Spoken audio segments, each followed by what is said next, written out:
Alright guys, it's time for chapter 3 of The Absent Author.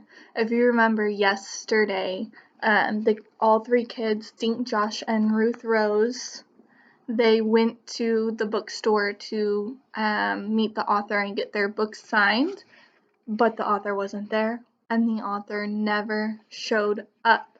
And Dink remembered the letter that he had that said, short of being kidnapped, the author would not miss it. And so he's thinking now, this is all his fault. He thinks the author has been kidnapped because he invited him to their town. So let's get started on chapter 3 and find out what's going to happen. Here's the picture in the front of chapter 3. You can see all the kids right there, shocked, surprised by Dink saying that the author was kidnapped. Chapter 3. Kidnapped! Ruth Rose shrieked. Her blue eyes were huge. Josh and Dink covered their ears. Shh, said Josh. He handed the letter back to Dink and gave a quick gesture with his head. Some strange woman is watching us. Dink had noticed the woman earlier. She'd been sitting in the back of the book nook. She's coming over here, Ruth Rose said. The woman had brown hair up in a neat bun, half glasses perched on her nose. She was wearing a brown dress and brown shoes and carried a book bag with a picture of a moose on the side. Around her neck she wore a red scarf covered with tiny black letters. Excuse me, she said in a soft, trembly voice. Did you say Wallace Wallace has been kidnapped? The woman poked her glasses nervously. Dink wasn't sure what to say. He thought Wallace Wallace had been kidnapped, but he couldn't be sure. Finally, he said, Well, he might have been. My goodness, gasped the woman. Who are you? Josh asked her. Oh, pardon me, the woman blushed. My name is Mavis Green, she mumbled. I'm a writer, and I came to meet Mr. Wallace. Dink said, I'm Dink Duncan. These are my friends Ruth Rose and Josh. Mavis shook hands shyly. Then she reached into her book bag and pulled out a folded paper. Wallace Wallace wrote to me last week. He said something very peculiar in his letter. I didn't think much of it at the time, but when he didn't show up today, and then I heard you mention kidnapping. She handed the letter to Dink. Josh and Ruth Rose read it over his shoulder. So here's a picture of the letter. If you remember before, it had the same heading on it, the 2 W's, and the curly signature at the bottom. Dear Mavis, thanks for your note. I'm well, and thank you for asking. But lately my imagination is playing tricks on me. I keep thinking I'm being followed. Maybe that's what happens to mystery writers. We start seeing bad guys in the shadows. At any rate, I'm eager to meet you in Greenlawn, and I look forward to our lunch together after the signing. Wallace Wallace. Wow, said Ruth Rose. First he says he's being followed, and then he winds up missing. I'm starting to think that it's more and more likely that Wallace Wallace was kidnapped. But I wonder why.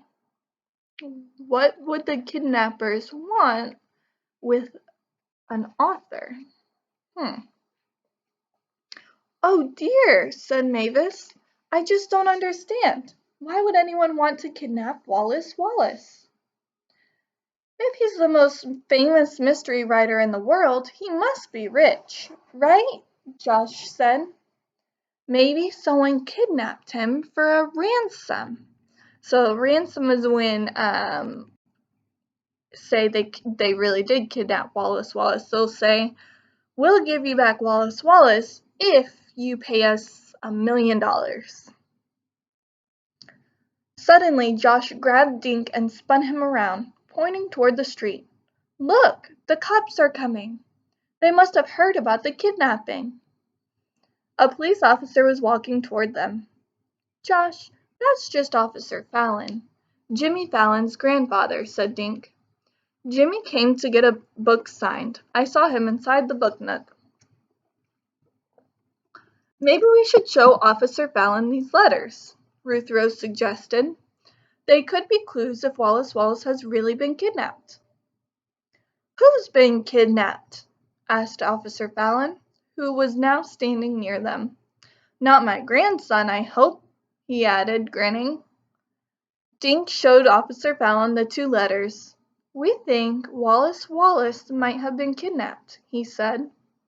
He promised he'd come to sign books, but he isn't here. Officer Fallon read Mavis's letter first, then Dink's. He scratched his chin, then handed the letters back.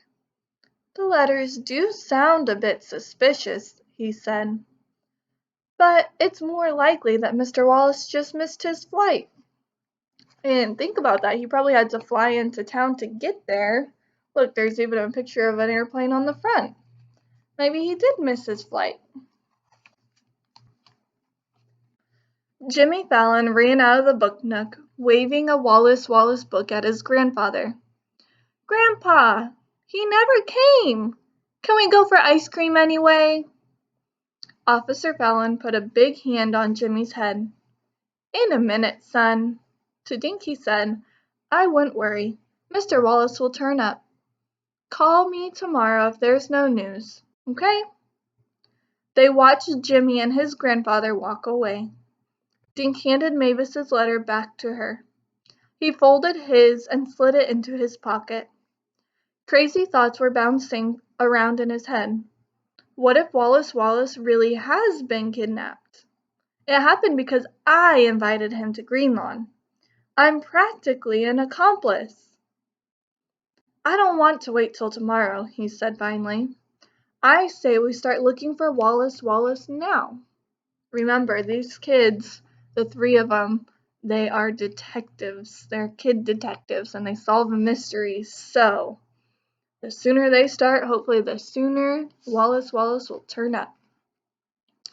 Where do we start? Ruth Rose asked. Dink jerked his thumb over his shoulder. Right here at the book nook. Excuse me, Mavis Green said shyly. May I come along too? Sure, Dink said. He marched back inside the book nook, with the others following. Mr. Paskey was putting the Wallace Wallace books back on a shelf. He looked even more nervous than before. Excuse me, Mr. Paskey, Dink said.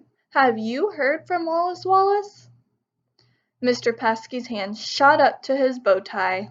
No, Dink, not a word. We think he was kidnapped, Josh said. Mr. Paskey swallowed, making his bow tie wiggle. Now, Joshua, let's not jump to conclusions.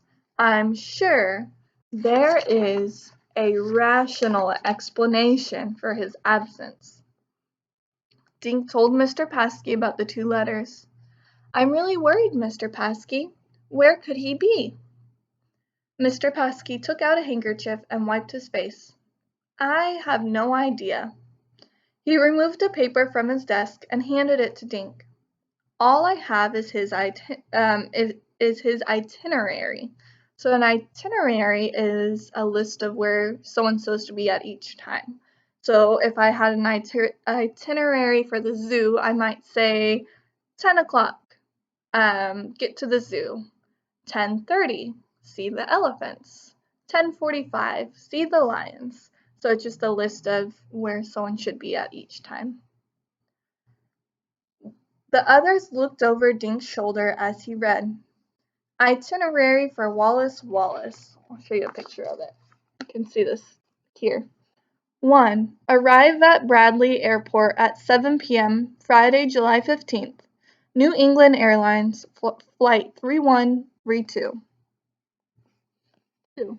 Meet driver from Lawrence Taxi Service. 3. Drive to Shangri-La Hotel. 4. Sign books at Book Nook at 11 a.m. Saturday, July 16th. 5. lunch, then back to the airport for 4:30 p.m. flight. Can I keep this? Dink asked Mr. Paskey. Mr. Paskey blinked. Well, I guess that'll be all right. But why do you need the itinerary? Dink picked up a marker and drew circles around the words airport, taxi, hotel, and book nook. This is like a trail. It leads from the airport last night to the book nook today, Dink said. Somewhere along this trail, Wallace Wallace disappeared. Dink stared at the itinerary. And we're going to find him. And that is the end of chapter 3. Oh my goodness, I thought they were actually going to start finding some clues today, although I guess the itinerary is a little bit of a clue.